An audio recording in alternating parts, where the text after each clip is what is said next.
Amen. Excited na po ba ang lahat sa Word of God? Amen. Pwede bang tignan mo muna yung katabi mo, sabihin mo sa kanya, Merry Christmas. Beka naman. Ha? Tignan mo, batiin mo yung mga umupo sa Comelec. Baka naman. Hindi ako umupo, nakatayo ako eh. Beka naman. Amen. I'm so excited po sa word ni Lord ngayong umagang ito. At sana po kayo rin ay excited. Excited ba kayo? Ang excited daw nakikita sa mukha. Tingnan mo nga yung excited na mukha. Mukhang excited ba yan? O mukhang excited na muwi? Sino po ang gusto ng chocolate? Ako, bagal. Sino po gusto ng chocolate? Amen. Mamaya, ang bagal eh. Sino po dito makakapag-recite ng pinakamadami na topic natin for 2023? Topic, ano po yung team natin last month? Oh, pag chocolate, yes, yes! Yoo! Oh, makapag-recite po ka.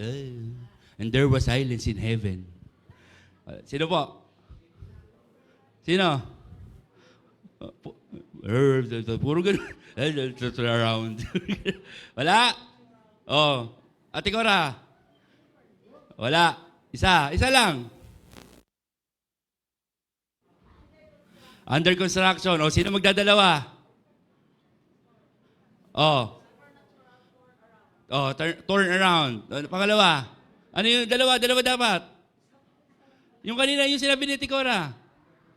Under construction, di dalawa na. Oh. Sino magtatatlo? Freedom. Sunod. Tatlo. Parable. May parable ba tayo? Meron? Yan. Ano pa? Apat po. Parable. Freedom. Natural ba? Pura pa isa-isa. Natural. Supernatural. Kuya Kilito pa isa-isa na lang eh. Oh, pangapat. Parable. Sige. Oh, Jessica. May mic ba? Oh. Ha? Fearless. Oh, ano pa? Yung 5, dapat. Ang daya mo talaga, Jessica. Oh, fearless. Ano pa? Oh, tayo. Oh, breakthrough.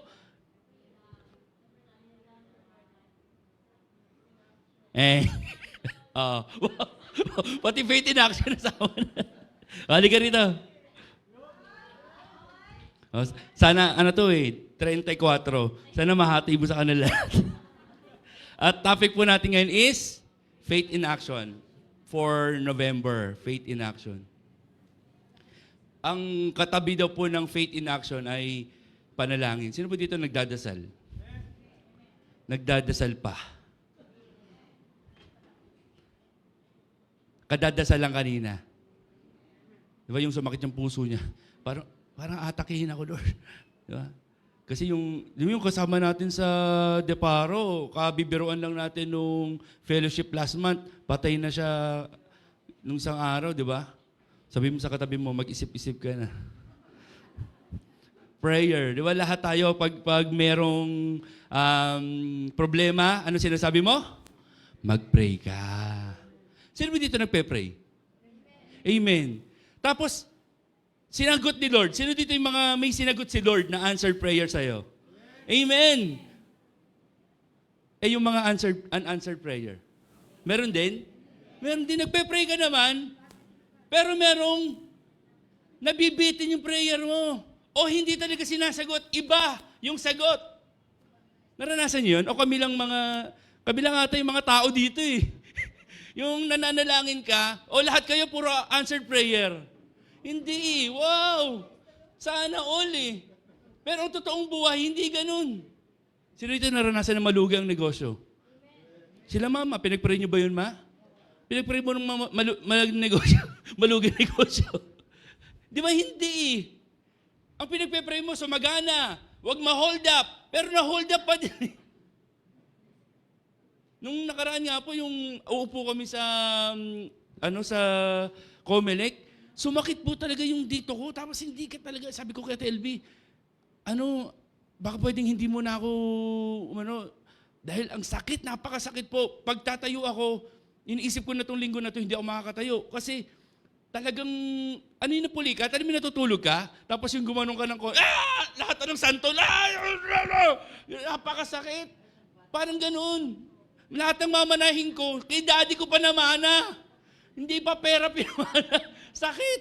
Hindi, napakasakit. Tapos ito po, excuse me, pag iihi ako, di ba iihi ako? Hindi ko alam kung gumagano talaga ako sa kung paano. Minsan gumanon ako, kaya ba ito? Kasi po napakasakit, hahanapan mo siya ng pwesto. Tapos nagpray ako, sabi ko kay Lord, sabi ko muna kay Ate LB, baka pwedeng hindi na ako umpo. Tapos sabi na Ate Joy, 9,000. Sabi ko, ayoko na 9,000. Gusto ko magpahinga kasi sobrang sakit. Naintindihan niyo na ako, di ba? Naintindihan niyo na ako sa sobrang sakit, di ba? Masakit yun. Kasi yung 9,000, kaya ko. Ang sakit. Tapos sabi na Ate LB, ano mo sabi sa Ate LB? Makukulong ka. Ay, kaya ko. Parang nawala, Ate LB. Parang gumagano mo. Kasi kinabukasan na, mahirap na, makukulong ako, makita yung city jail, pastor, nakulong dahil hindi tumayo sa Comelec. Ang hirap naman nun. Sabi ko, nagpray ako kay Lord. Ako po kasi ihi rin ng ihi. Sabi ko, Lord, gusto ko po malapit sa CR yung Paul Present. Tapos mawala yung sakit. Tapos binigyan ko ni Ate Jane mga ointment, ligament. Kaya amoy ko, amoy matanda. Di nawala, in short, nawala nung araw na yon. Tapos ang problema ko na lang yung pag-ihi. Tapos sabi ko, ang binigay sa amin ni Lord, yung Paul Present, merong CR. Kaso, nag-LBM ako. Sabi nung may-ari nung Paul Present, pwede po kayong umihi. Answer prayer, pero bawal umihi. Hindi lumulubog. Sabi ko, Lord, doubt pala. At talagang yung presence yung prayer. Binigay ni Lord yung tamang ihian. Pero yung sumakit tiyan ko, tatakbo pa ako.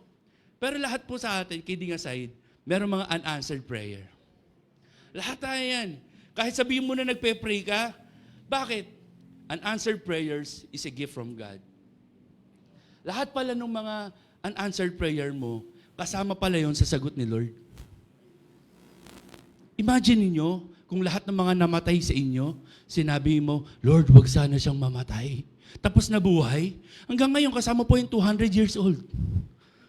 Di ba ang hirap? Kung pinakinggan ka ni Lord, tapos sabi mo, Lord, wag sana ito mapangasawa ko. Unanswered prayer, yan, napangasawa mo.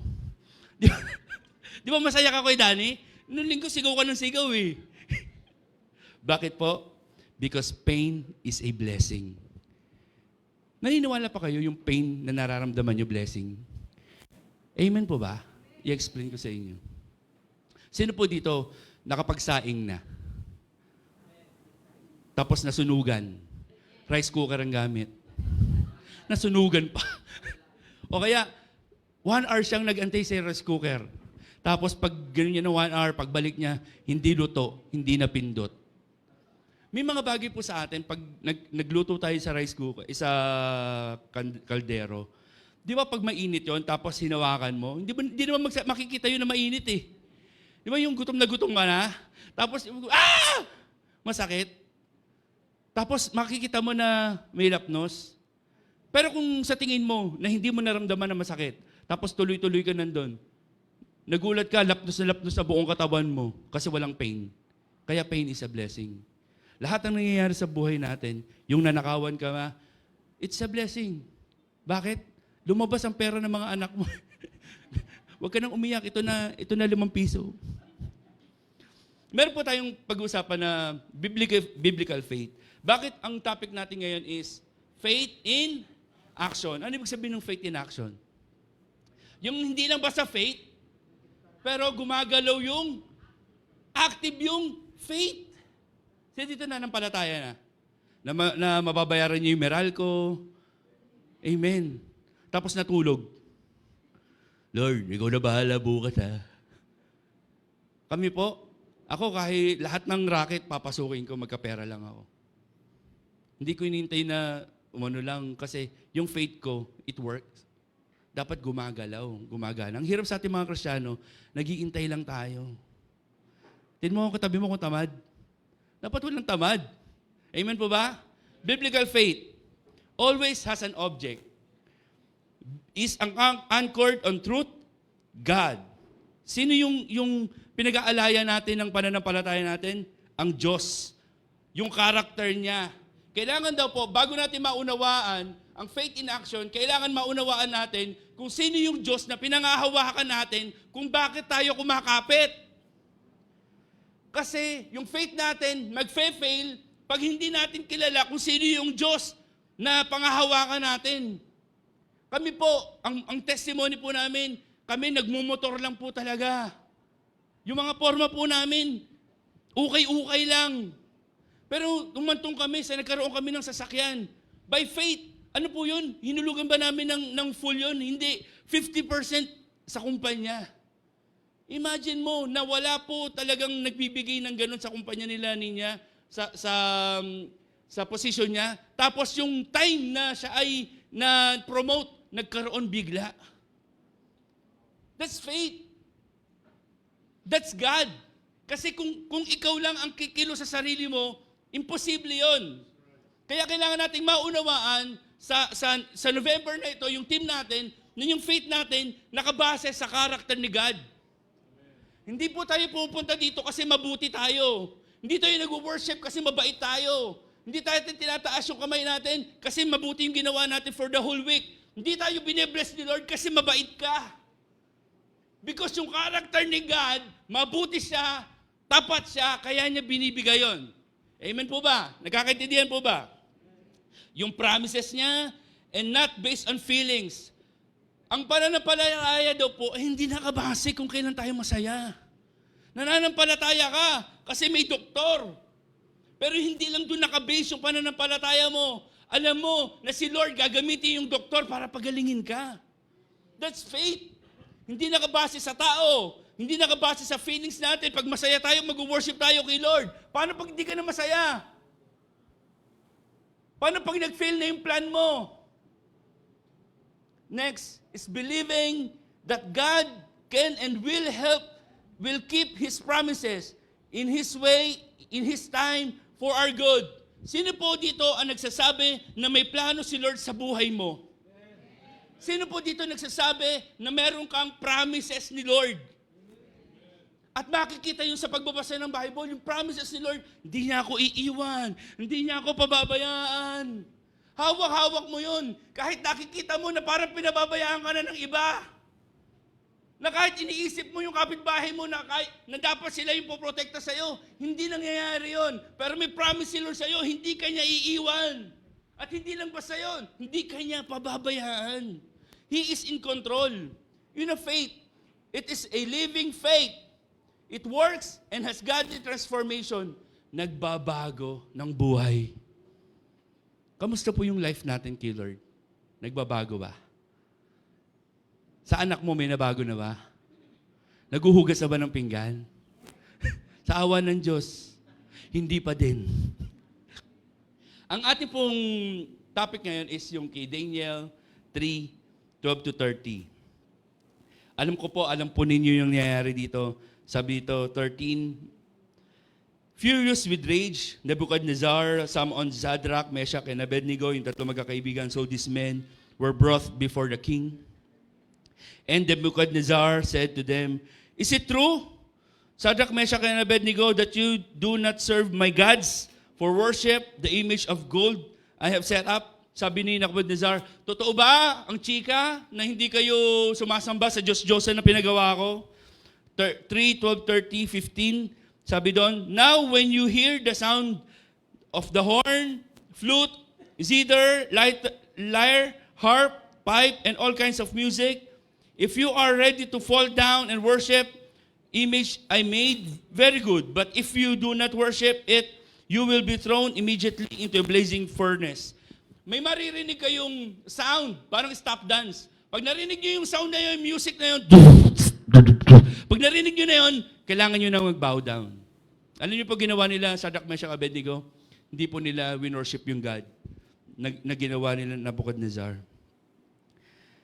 Meron po tayong 5 P's of faith. Sulat po ninyo, 5 P's of faith. Tinalo po yan yung 4 P's na member ka. Ito po, 5 P's. Number 1. Yung iba po, P.S.T. P.S.T. Ito, 5 P's. Number 1, persistent faith. Nung sila Shadrach, Meshach, Abednego ay dumaan sa sitwasyon at sinabi sa kanila na Nabucodonosor na sumamba kayo sa akin. Kung hindi kayo sasamba, mamatay kayo sa apoy. Persistent faith. Ano ibig sabihin ng persistent faith? Porsigido, persuaded. Kahit nandyan yung apoy at marami kang excuses na pwedeng i-excuse, may faith ka pa rin kay Lord. Alam niyo kung ako yung kakausapin ni Nabucodonosor, sabihin niya, Eddie, tumingin ka! Tumayo ka! Sabi niya, pag ikaw, hindi ka sumamba, iuhulog ka sa apoy. Kung ikaw po yun, ano sabihin mo? Lord, ngayon lang naman eh. Di ba? Kasi buhay yung nakapalit eh. Tama po ba? Yung iba, parang naman, yung iba, iba plastic talaga. Di ba totoo naman? Minsan pag sinabi mo sa, ito, huwag kang sasamba sa Diyos-Diyosan na, ay hindi. Sige, mamatay ka, tututukan na ng baril. Oh, I worship you. Nag-worship agad eh. Tututukan pa lang yun. Eh sila nandun na sa harap. Pwede lang sabihin, sige na Nabucodonosor, ngayon lang ha. Pero sabi nila, hindi kami sasamba. Dahil ililigtas kami ng Diyos namin. Persistent faith. Pag ang isang persistent faith, kahit maraming obstacle, pupunta pa rin sa church. Bumabagyo, pupunta pa rin sa church.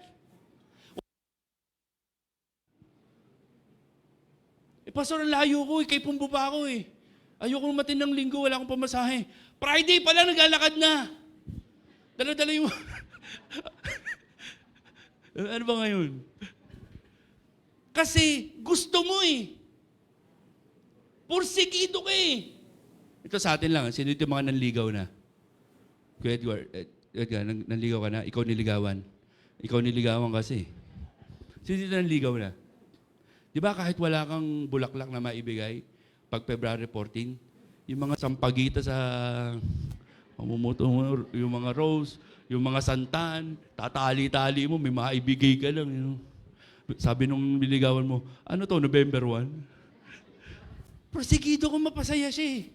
Sino dito mga tatay? Say amen. Mga pagod pag uwi. Pero gusto niya pagdating sa bahay, mapasaya pa rin yung pamilya niya. Di ba ganun tayo? Yung pagod na, tapos pag nakita mo yung anak mo, nawala yung pagod mo eh. Bakit porsigido ka eh? Sino dito pagod na, pero nagtatrabaho pa rin? Porsigido ka ng 15:30, magkaroon ng pera eh. Di ba, Kuya Jericho? Ayaw mo ng pera? Sabi po sa Romans 4:20-21, He staggered not at the promise of God through unbelief, but was strong in faith, giving glory to God. 21, and being fully persuaded that what He had promised, He was able also to perform. Ang Diyos po, porsigido din na ibigay sa iyo kung ano yung mga pangako niya sa iyo. Hindi lang ikaw ang porsigido na makuha yung promise ni Lord. Si Lord gustong-gusto niya rin ibigay sa iyo. It's up to you. Nakunin yun. Ang problema, hindi tayo nag-aasam. Ako po, isang taong makapalang mukha. Hindi po, aminin ko na po sa inyo yan. Ako po, alam mo, meron akong yung kay Tita Maya. Sabi niya, kasi nasa ibang bansa po siya nun. Tapos, may mga sapatos siguro, tapos sabi ko, wow! Tapos sinabi niya sa akin, anong size mo?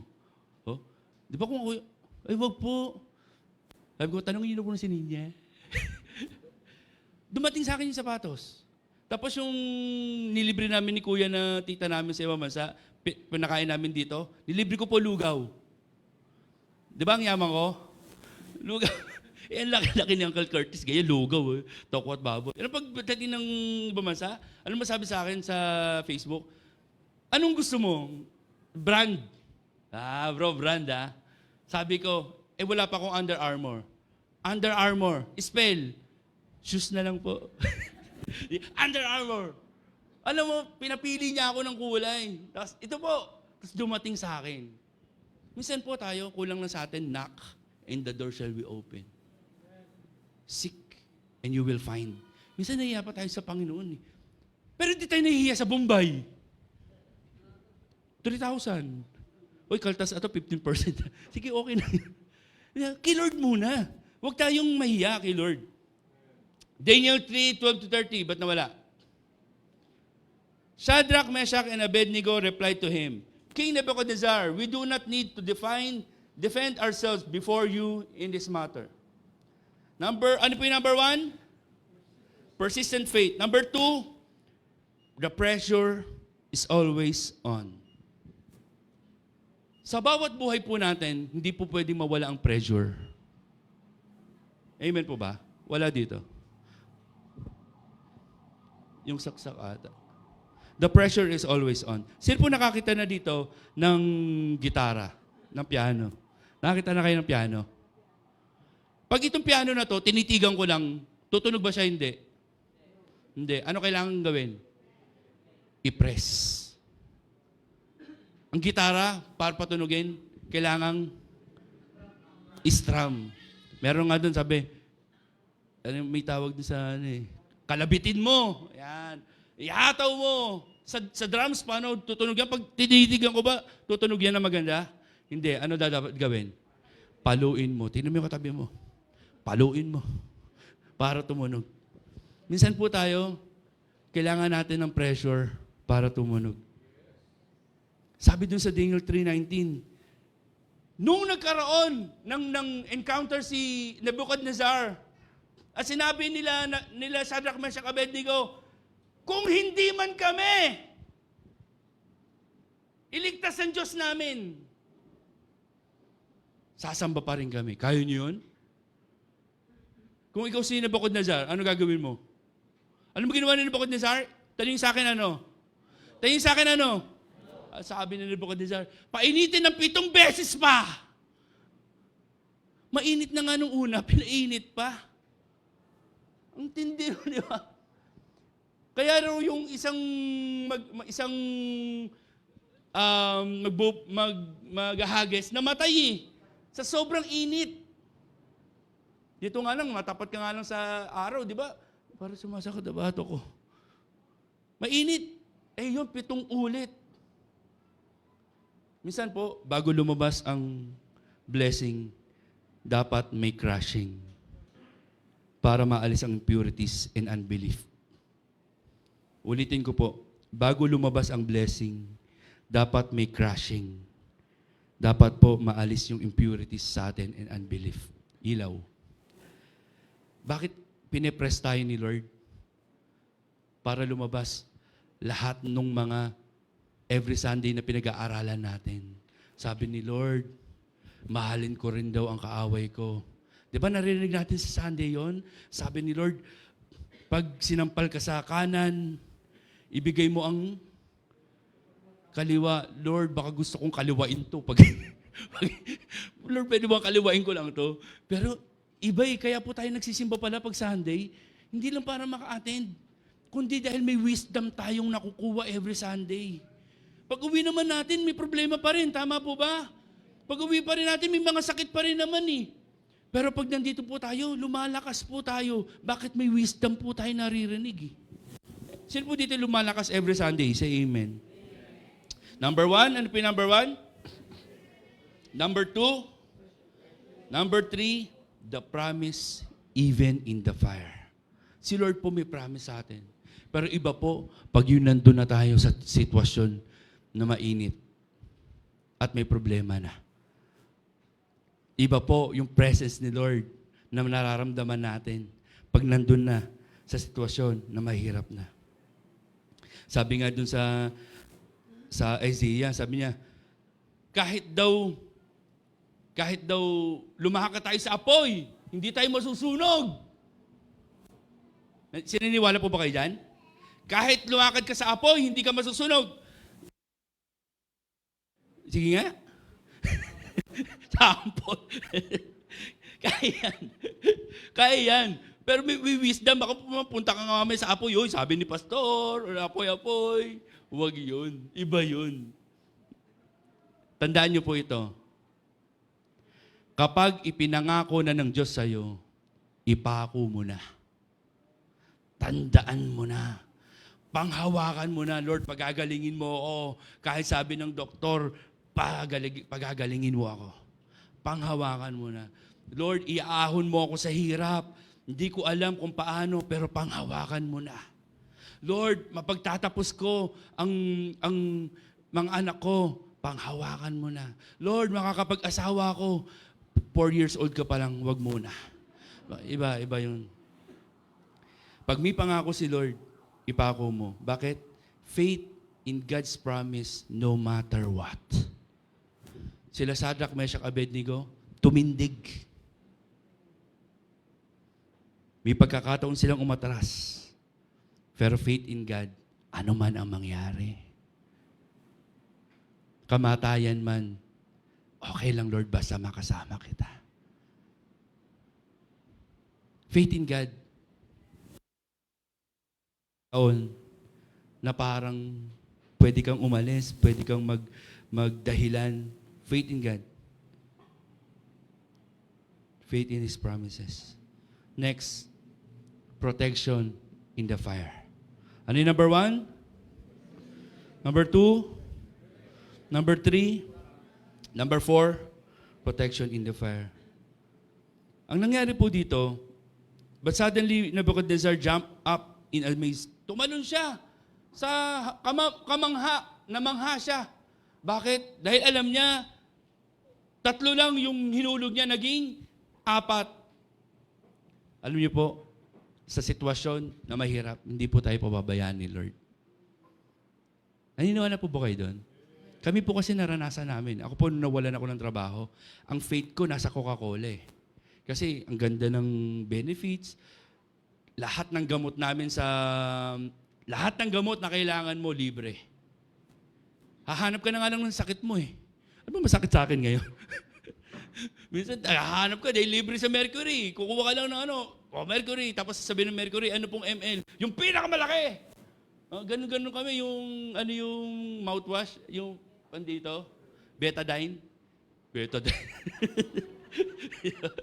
yung pag masakit yung lalamunan mo, Sunrox. Ganun mo lang. Tapos, yung malaki po. Basta yun. Yung malaki. Ano mga kapatid? Yung mga kaaway natin, mamamangha sa gagawin ng Diyos sa buhay natin. Manampalataya lang tayo na gumagawa. Nung ako nga po nawalan ng trabaho, ang hirap po sa amin yun. Nalungkot din ang nanay ko. Kasi hindi na nga ako nagbibigay, lalo pa ako hindi magbibigay. Lalo siya walang maaasahan. Bakit? Wala na akong trabaho eh. Sino po dito yung 8 years na, tapos ang iniisip mo na retirement, tapos magugulat ka, 1 buwan na lang, biglang sasabihin sa'yo wala ka ng trabaho. Eh di wow! Diba ang sakit nun? Tapos yung bago nun, sabi sa'yo, walang matatanggal. Sabi ng manager, walang matatanggal. Di ikaw, ay salamat. Kinabukasan, dito na lahat ng matatanggal dito. Pumila rito. Isa ako dun sa nakapila. Sabi ko, Lord, ang sakit, no? Tapos nakita ko yung sarili ko, nagbabasketball lang sa court. Hindi naman ako sanay magbasketball. Ganun lang ako ng ganun kasi iniisip ko paano yung kakainin ni Cham, paano yung retainer ni Cham. 50 mil yung brace. Ang sakit eh. Pero kikilo si Lord.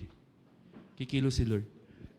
Mamamangha ang lahat, mamamangha ka sa gagawin ng Panginoon. Alam niyo sa 25, sabi sa verse 25, Look! Nebuchadnezzar shouted, I see 4 men unbound. Yung tanikala nila nawala. Walking around in fire. Guys, sila nandun sa loob ng apoy. Hindi umiiyak. Hindi nagmumukmok. Ano ginagawa? Walking around. Ano ginagawa sa apoy? Siguro kung ako yun, Hadouken! Hadouken! Naglalaro ka sa apoy. Bakit? Alam mo na may protection na si Lord eh. Yung iniisip din nila, mamatay sila eh. Bakit may namatay ng nauna eh? Pero ang ginawa nila, naglakad. Sino dito kayang mag-walk around habang may problema? Pero may problema. Problema ako, mag-walk usapin. Kumusta ka na? Di ba? Sino dito ganun? O, kamusta ka na? Okay lang ako. O, kamusta ka na? Wala ako. Wala. Kasi we're not okay eh, di ba? Pag yung yung iba sa atin, ang gaganda ng mukha dito, pero yung loob, pag kamustahin mo talaga, Brad, kamusta ka na? Okay lang. Hindi yung totoo, bro. Kamusta ka na? Mag-uumpisa na yun. Si dito, may pinagdadaanan, kumindat. Kindat lang.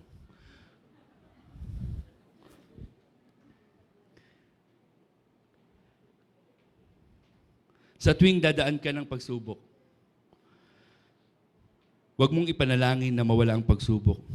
Ang dalangin natin ay palakasin tayo ng Diyos sa gitna ng pagsubok. Nung pinagyan natin pray, Lord, mawala na tong problema ko. Guys, hindi mawawala ang asawa mo. Hindi mawawala ang biyenan mo. Daddy, si Daddy, gusto mo ba? Mangiyak-iyak na eh. Kota na si Daddy, pakiuwi na to.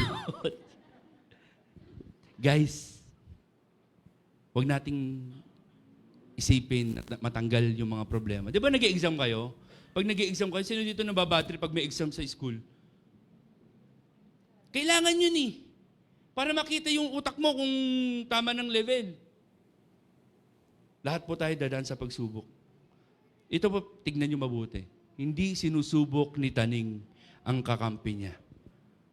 Kaya kung wala kang pagsubok, alam na this. Hindi ko alam kung ikaw si Taning o kakampi. May tama po ba ako? Tama po ba yan? Kasi yung sinusubok lang, yung kaalaban, yung kaaway. Pero pag hindi ka sinusubok, ang ganda-ganda lagi ng buhay mo, malamang. Kaya sabi mo sa katabi mo, congratulations. May pagsubok ka. Na, huli, promotion after the fire. Nakakita na po ba kayo ng nasunog na, nakaingin? Di ba? Yung nasunog na gubat.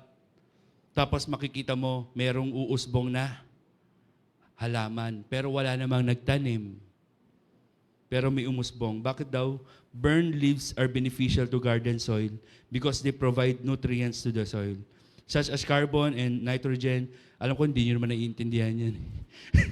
Pag nasunog daw, may nutrients na, tapos biglang mag-uusbong dun sa mga sunog, sa mga nutrients na yun. Mga kapatid, sa mga pagsubok na pinagdadaanan natin, dapat may natututunan tayo. Kasi kung wala tayong natututunan, babalik at babalik lang yung problema mo. Kung ang problema mo, asawa mo, babalik lang din yan. Huwag mo. Buti ko, bless ako sa asawa ko. Wow. Lastly, promoted. Then the king promoted Shadrach, Meshach, Abednego. Nung nakita ni Shadrach, wow! Yan nga ang totoong Diyos. Shadrach, Meshach, Abednego promoted by the king. Kung hindi man nakikita ng boss mo yung ginagawa mo, God will promote you someday. Sa mga pagsubok na pinagdaraanan mo, ipopromote ka rin ng Lord. Sabi mo sa katabi mo, ipopromote ka rin. Intay-intay lang. Mahirap po magsalita ng mag-isa. Promote ka rin mag-isa. Sabi mo sa katabi mo, ipopromote ka rin. Kahit hindi mo kakilala yan, sabi mo sa katabi mo, ipopromote ka ni Lord. Paayos nga ng gitara. Acoustic. Yan. Huli. Sabi mo sa katabi mo, don't give up. Sabi mo sa katabi mo, hindi sa sarili mo, don't give up. Your miracle is in the fire. Ulit, don't give up. Pwede ba sa katabi, sa kaliwa, sa kanan, don't give up. Your miracle is in the fire. Lahat po tayo may pinagdaraanan, tama po ba? Sino dito may pinagdadaanan? Say amen. Sino dito tumambay? Tumambay dun sa pinagdadaanan. Huwag mong tambayan, daanan mo lang. Pag dumadaan po sa mga pagsubok, masaya, malungkot? Malungkot. Kasi kung masaya ka dun sa pinagdadaanan mo, tapos mamaya tatawa ka, baliw yun. Pag maliit talaga Pag maliit talaga yung gumamit. Meron ba? Meron. Yan. Pwede bang kumanta? Pwede bang kumanta? Ito yung song na, alam niyo ito eh. Pakinggan niyo yung lyrics. Sino dito may mga pinagdadaanan? Isa, dalawa. Amen. Hindi lang halata. Sabi ni Lord, mayroong lungkot sa iyong mga mata. Pupunta tayo sa church pero hindi natin pinapakita. Diba? Sabi ni Lord, at kay bigat ng iyong dinadala. Sabi ni Jesus, kahit di mo man sabihin. Ano sabi ni Lord? Paghihirap mo, hinadarama ko rin. Tama ba? Alam ni Lord yung pinagdaraanan mo. Alam mo sabi ni Lord, narito ang mga palad ko, handang dumamay kung kailangan mo. Ano dapat yung faith? Asahan mo meron kang kaibigan, laging tapat sa'yo. Sino dito nangangailangan ngayon kay Lord? Sabi niya, Kuya Dennis, at kung kailangan mo ako sa oras na iyong pag-iisa, kung naninindim, asahan mo ako ay darating. Darating ba si Lord? Darating siya. At kung kailangan mo ako sa sandaling bigo na ang lahat, pusong kay tamis, kailan may di kita matitiis, sa sandaling kailangan mo ako. Sino po dito nangangailangan kay Lord ngayon? Pwede po bang tumayo? Lahat po na nangangailangan kay Lord. And God wants you to hear this song. Alam ko po, kay Ray Valera to. Pero I know na itong song na to gagamitin ni Lord para mag-minister sa inyo. Sabi ni Lord, mayroong lungkot sa iyong mga mata. Next, kay bigat ng iyong dinadala. Kahit hindi mo man sabihin, paghihirap mo'y nadarama ko rin. Narito ang mga palad ko, handang dumamay kung kailangan mo. Asahan mo meron kang kaibigan, laging tapat sa'yo, si Lord. At kung kailangan mo ako sa oras ng iyong pag-iisa, kung naninimdim, asahan mong ako ay darating. Kung kailangan mo ako sa sandaling bigo na ang lahat, pusong kay tamis, kailan Kailan may di kanya matitiis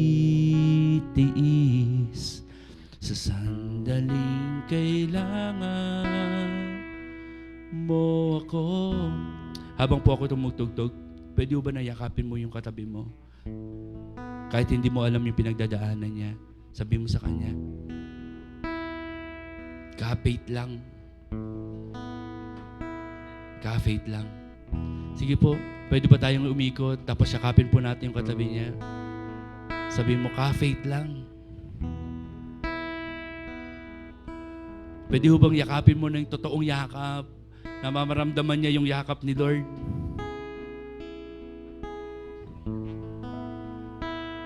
Sige po, pag nakita po natin na wala pong kayakap, yakapin po natin.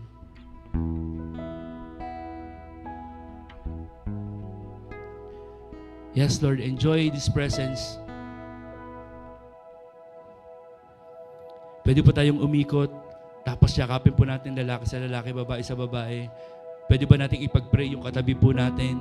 Ipag-pray po natin yung sa tingin natin nangangailangan ng panalangin ngayon.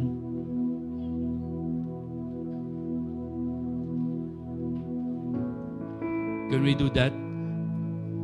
Habang nakapatay po yung mga ilaw, pwede ho ba na ipanalangin po natin yung mga katabi po natin? At kung ano yung sinasabi ni Lord na dapat mong ipanalangin sa Kanya, do it. Kung nauubusan na siya ng lakas, nauubusan na siya ng pananampalataya, sabihin mo, the help is on its way. Parating na yung tulong. Kapit lang. Kapit lang. There were times na walang yumayakap sa'yo. Kamukha nila Sadrach, Meshach, Abednego, sila-sila lang yung pwede mag-asahan. Pero meron silang huling bala. Ang Diyos na pwede nilang panghawakan. Kahit iligtas man sila o hindi, sasamba pa rin sila kay Lord.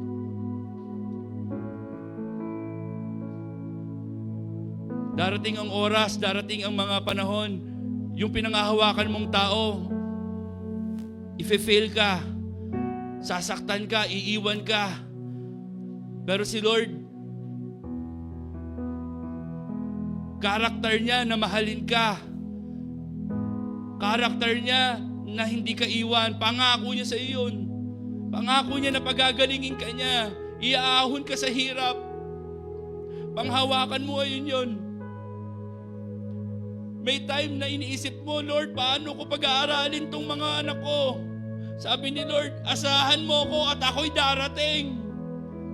Huwag mong sarilinin. Nandito ako. Nandito ako. Huwag mo akong iiwas. Huwag mo akong kalimutan. Ako lang ang bahala mo eh. Ako na lang ang maaasahan mo. Bakit hindi mo pa ako tuluyang pag-asahan? Meron dito mga pinapromote si Lord. Hindi para lumaki ang ulo natin, kundi masabi na buhay ang Diyos sa buhay natin. Yung mga may pinagdadaanan ngayon, pwede bang yakapin mo ng mahigpit? Kasi yan na lang yung pag-asa nila. Yung yakap. Yung luha, Lord, yung nakikita mo bawat luha namin. Lord, salukin mo. Dahil wala kaming ibang pwedeng asahan kundi ikaw. Lord, sa oras mong ito, dinadalangin ko, Lord, lahat ng nasa apoy ngayon, lahat ng lubog na sa utang, Lord, iahon mo.